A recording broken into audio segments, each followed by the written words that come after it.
Welcome back to The Word with G here on ESPN Chattanooga. It is a ESPN Chattanooga conversation, and we've been talking a lot about the draft after the fact because, it's baseball season. I know there's a lot of different things going on baseball-wise, and got the hockey playoffs, the NBA playoffs, but we all want to talk football still. And joining us now to talk a little bit more football, we're going to spend some time talking about the Tennessee Titans today. Joining us now is the sideline reporter for the Tulane Green Wave since 2001. She also hosts the Before the Whistle podcast, serves as a next-gen analyst, and contributes to the Saints Wire website for USA Today. She is Maddy Hudak. What's up, Maddy? Not much, except I was in first grade in 2001, so since 2021 I'm 2021. That's right. Yes. Okay. Yes. Gotcha. I appreciate the correction on that one. Yeah, 2001. That would be really cool impressive thing to tell my friends, though. Yeah. Well, we're having Maddy on today because we wanted to talk a little bit about Tyjae Spears, who was a running back for the Tulane Green Wave for a while there, and obviously the Titans just drafted him in the third round. So, Maddy, talk to us a little bit about Tyjae and how would you describe him as a player, and what are the Tennessee Titan fans getting?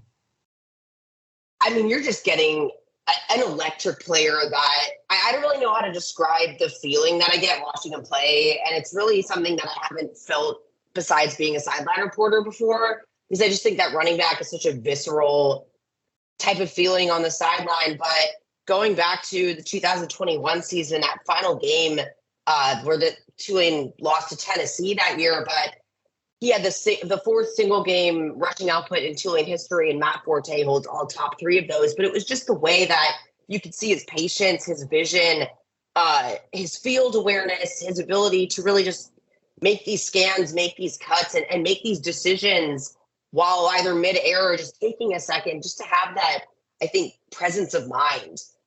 He said it's always just really clicked for him from day one at running back, and he's grown up looking at Reggie Bush as kind of a model, and you can really see that in him. I just think you can get a lot out of him as a runner, and he's not going to exactly compete for Derrick Henry's runs in terms of overlapping skill sets there. But what he will do, and I think is interesting in the Titan situation, is he's really good at helping out his quarterback, whoever that is. In that Houston game when Tulane was down to our third string quarterback, he became the leading rusher and the leading receiver that week. And he did the same for our injured quarterback the week before. So he could be a sure receiver. And I saw him do it in the Senior Bowl with Clayton too. And so just thinking about Will Levis joining the Titans and having those younger quarterbacks, I think he really helps out those kind of younger quarterbacks. And I could see one of them, cultivating a good relationship with Tyjae. You're just getting such a competitor out of him as well.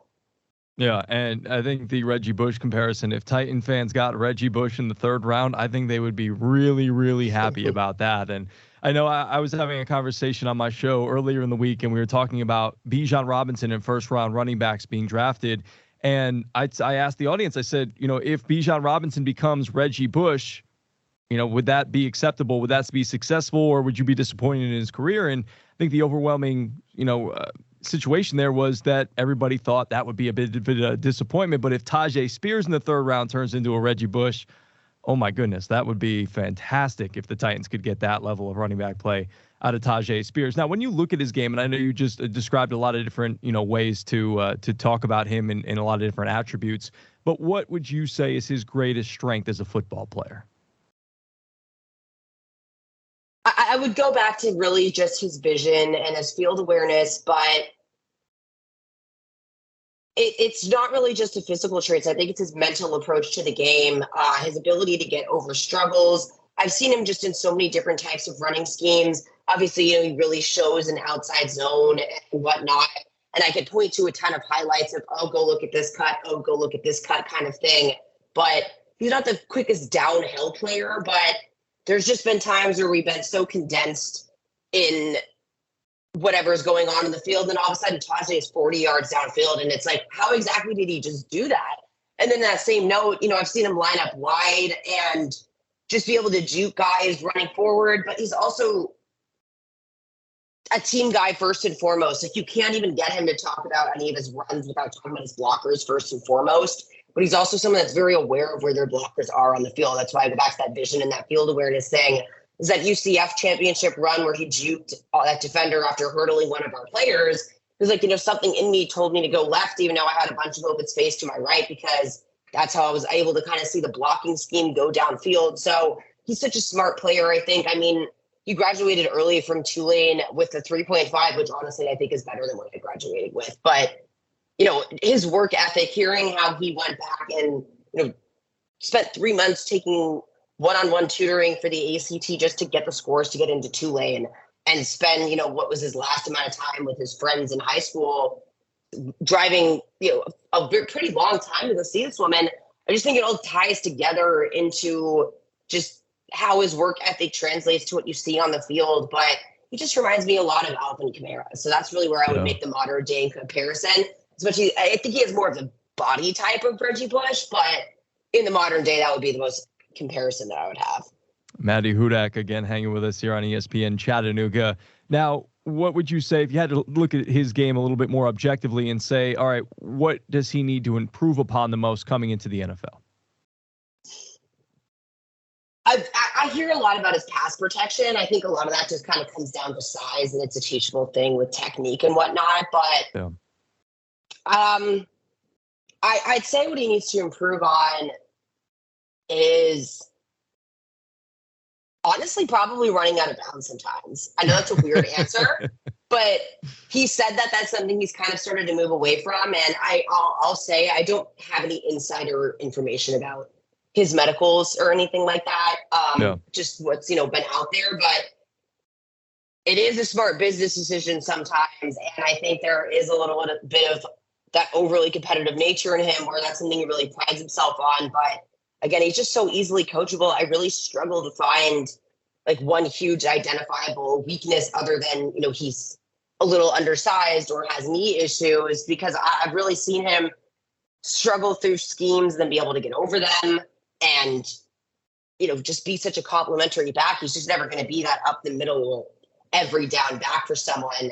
And so when I say that's a weakness, perhaps, but it's just also not the player that I think you're looking to get out of him. So I would say pass protection, but if you watched him at all during the Senior Bowl, there was a day where, he'd really just gotten pancaked on one of those reps, and then went back, sought out that coaching, came back, and then really handled that block that second time around. So whatever the weaknesses might be, he's one of just the most obviously coachable guys that I've ever met. And in talking with some guys from the Titans that saw him down in Mobile, like that's really where they saw his value. And, you talk about, being on the sidelines and being able to see that and getting out of bounds. That is something that is a skill set, because a lot of guys, they're going to, especially as rookies, want to come in here, want to deliver a hit, want to, impress people by trying to finish a run, when, as you mentioned, with his injury history, sometimes it might be better just to say, all right, instead of getting a yard or two more and maybe getting the football punched out of my arm, why don't I just take, the smart play, get out of bounds, and let's get back into the huddle and let's do it again. So I actually really like that answer. That is something that a lot of young players, I think, especially offensive skill players, need to do a little bit better of when we talk about what they need to do coming into the NFL. Now, talk about his ability to deal with the adversity of the injuries. Obviously, he had the 2 ACLs on the right knee, the torn meniscus as well. People are like, he doesn't even have an ACL on that knee anymore. So talk about him dealing with the injuries, how it has affected him positively, negatively, and everything that entails that with his time at Tulane. So I wasn't at Tulane when he suffered what was his second ACL tear. I believe that was in 2020, and then the first one took place in high school. He actually almost did quit football after the second one, just because I know a lot of people that when you get that second ACL tear, and I played sports and I got injured a lot of ways, but that was what I kind of wanted to avoid, was when I started to get to the age in soccer where a lot of girls were getting ACL tears. I saw how long that recovery timetable is and how long you have to be in just a full leg cat. It's one of the most debilitating injuries to rehab from. So to go through that twice, and I think at that time he was still kind of learning how to, figure out himself and how to get through adversities himself in his life. He grew up with a really good family and support system, but just in a bad environment for him, not making the best choices. And then, he gets really focused, like I said, and gets into Tulane. And then as soon as he gets there, he gets another ACL tear. You don't know if you're ever going to be the same again, but he did tell me is when he got out on the other side of that, he feels like it's made him a stronger player because once he realized that he wasn't making cuts in fear of something happening again, that's when he was able to get over it mentally. And it pushed him to try to get more into open space and try to get upfield a lot quicker and try to just avoid situations where that is something that might be worse. So he's just, he's very self-aware. He's very aware as a football player. And I think he's aware of his own limitations, but I don't think he looks at them anymore as weaknesses. Now, that's not to say that they are not problems. And, from what we've seen, it could cause problems down the line. But for all this talk about second contracts for running backs, a lot of the time we don't get there with them, or they go to another team. But what you're getting right now, I think, is really what's important, especially at the running back role. Talking about Bijan Robinson, if he turns out like Reggie Bush in the first round, it's such one of those positions that he has to be Reggie Bush. And that much of a difference maker in the modern day NFL, just because the value of the position and the fifth year option is helpful if you don't want to give him a second contract. But even if you only get one contract out of Tyjae, I just think what he's gone through in life, what he's gone through on the field, and struggling through not doing well, to be, to have all the accolades he had this past season, he had a slow start to the season. He was in his head a little bit. He wasn't perhaps getting down certain blocking schemes, and only had something like 9 yards in the Kansas State game. And rather than, to the coach's credit, bench a generational player, they kind of just let him work through it. But I think working through that and being okay also with just saying, yeah, I was struggling and I played bad as a result of it, but being able to just put that behind him and really turn around and come out really in the next 2 games, which was, the Southern Miss loss was unfortunately probably his one of his better games of the season, and then really put the team on his back in Houston. So that turnaround time for me was just so impressive. And just to hear again, the things that he's been through, but the smile he always has on his face, it's never gone to his head. He didn't even watch himself back until, after the Senior Bowl. He just didn't have time, but he's just the most humble guy. And you're just getting a really great person in Tyjae Spears. Maddy Hudak, again, our guest here on ESPN Chattanooga. And that leads me to my next question, which is, how would you describe him as a person? I know you kind of just touched on it a little bit there, but maybe expand upon just sort of the person that the Tennessee Titan fans are going to be looking forward to when the Tyjae Spears gets here. Yeah, again, I've been at Tulane for 2 seasons. One of those was 2-10. One of those was 12-2. So the vibes were very different, in both ways. But Tyjae was one of the first people that I really had talked to on the sideline, and has always just been so consistent with me from day one. Always made a point to check in with me, ask me how I'm doing. And coming into this year, I'd kind of seen those struggles in him, and I didn't necessarily want to push, but just letting him know I'm always there for him. But he's really the same with me. He always makes a point to say, how are you? I'm here for you. And again, to get all these accolades, to be the AAC Offensive Player of the Year, the first non-quarterback to win it at that, and Cotton Bowl MVP, Practice Player of the Week at the Senior Bowl, and it just nothing changes. I remember he did an interview with my friend last offseason before the season started, and she asked about his best games, and he forgot the Memphis game with all of that historical significance. I'm like, afterwards I was like, Tyjae, you forgot Memphis? He's like, oh yeah, just tell her about him. Like, he's just so genuinely a laid back guy, but you hear the way his teammates talk about him. All of them always bring up Tyjae, wanting to win for Tyjae, wanting to play for Tyjae, how much this all means for him. You look at their reaction when he got a Senior Bowl invite in the locker room after our SMU game last year. That to me just really said it all. Like, he's just such a likable guy. He always has a smile on his face. And again, nothing's been different. Even seeing him come back after the Senior Bowl, he just came to Tulane, hung around at practice, and I'll see him still helping guys, coaching them off to the sideline, running backs that he was helping come back from injury last year, giving little pointers to, the freshman running back that came in and is looking really strong. And that to me is just not necessarily the norm that you're getting in such a player that could be basking in his glory a little bit more. So just really the most humble, genuine guy that is always smiling.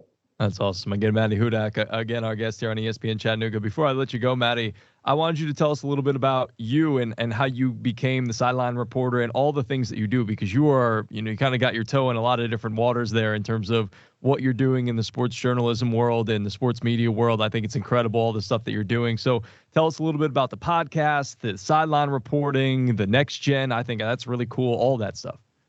Yeah. So getting into this industry, sideline reporting, really just got laid off in the pandemic, to be honest with you. I had been in psychology, jury consulting, and then law, and none of it was really clicking for me. And so I was on unemployment, and I had kind of started writing about the Saints on the side just because I was genuinely so bored at my job. I'm like, all right, well, I'll just do this for a little bit, I guess, and have some fun with it. And then people started to really connect with what I was writing. And, my parents and I were kind of thinking, maybe this is the career path for you, even though you've tried all these, extreme academia type things, maybe this has really been what it was all along. And I had been living in Philadelphia at the time. It was not my jam. So I moved back down to New Orleans, and I'd actually been up for another job here, and I didn't end up getting it. I was a little jaded about that. And the person that was kind of the common thread through all of that was one of my mentors, Todd Graffanini, and he kind of called the voice of the Green Wave and told him, if you're looking for someone that wants to travel, this is your person. So it happened really fast. And it was kind of after I had just gotten, it was just, from this other job. And it was probably one of the more aggressive job interviews I've had in my life, to be honest with you. I warned him. I'm like, I don't think I should be on the phone right now because I'm still a little upset from this, but I guess the passion shone through, if you will. And it did help, I went to Tulane, even though I wasn't connected to the football team when I was there. So this has just been like a special way to kind of become a college football fan post-graduate, I guess. And my show, Before the Whistle, that's actually Willie Fritz wears this shirt that says play through the whistle. And I always look through that. And I think that's important. But I think so much is dismissed in the realm of football that isn't just the X's and O's and post-game analysis and everything, talking about Tyjae Spears as quite literally the perfect example. Is there something going on in his life perhaps where he's struggling and didn't play the best in this game? Saying that he's struggling with some blocking schemes earlier on. I think that happens more often than not with players. And is there a better way to be getting this information to them and helping them succeed and actually developing players rather than criticizing them and throwing them out? And so trying to kind of use, my psychology background and actually bring that into this field, which is something I've always been interested in doing, but not from just, a theoretical standpoint. I think kind of being able to use my experiences at Tulane and those relationships and things like that. And then Next Gen Prospect, I do wear a lot of hats. It is a roster management system. It's really, to me, is just a fascinating piece of technology for teams to be able to build their depth charts. They're able to customize these types of things and scout their opponents for the upcoming season. We have it's linked to PFF Ultimate. So the team is subscribed, all of the film is there as well. But we're, also kind of expanding into media at this point too, because it is such a good visual software. And I think it would help out a lot of shows that, want to show guys, oh, here's a depth chart that we're building. Here's a 53-man roster. And it's so customizable. So that's been just interesting to kind of talk with schools about that from a football perspective. I just really have my hand in a lot of sports pods. That's awesome. I love all the stuff that you're doing. I can't wait to check out the Before the Whistle podcast. I just saw it as I was kind of waiting for you to jump on the video and just kind of scrolling and seeing some of the stuff that you're doing and, the drafting players or for, what was that last podcast you did about drafting players? It was knowing how much we don't know about drafting players. That's awesome. I'm really intrigued to listen and check that out. Yeah, I'm very much we don't have any of the information person, but in lack of that, what's kind of wrong with the draft, because it did take on a different meaning for me this year, having this emotional stake in every single draft pick, because it was potentially, a guy that I actually know and care about going to a team.